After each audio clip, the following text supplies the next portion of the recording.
In this video, we'll show you where to safely download Proton VPN in 2026 and explain why using the wrong download source could install more than just a VPN.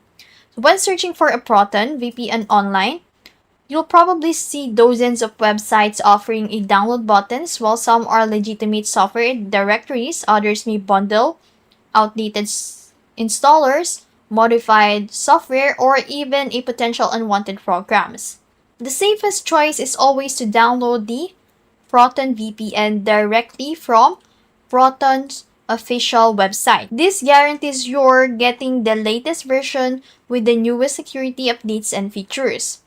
Once you're on the official download page, choose the version that matches your operating systems, whether it's Windows, Mac OS, Linux, Chromebook, Android, or iPhone.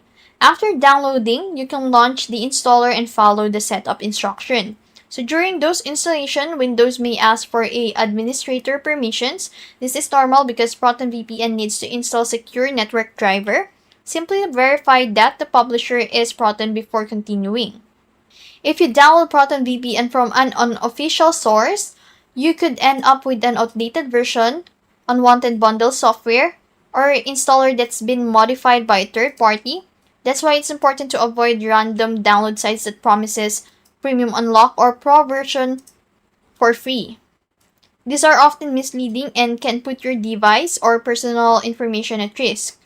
After installation, you can sign in with your Proton account, click Quick Connect, and you'll be securely connected in just a few seconds. As final step, keep Proton VPN updated. New releases often include security improvements, performance enhancements, bug fixes, and support for a new VPN features. And that's how you safely download Proton VPN in 2026 and avoid the wrong sources that could install more than just a VPN. If you found this video helpful, don't forget to like, share, and subscribe to the YouTube channel.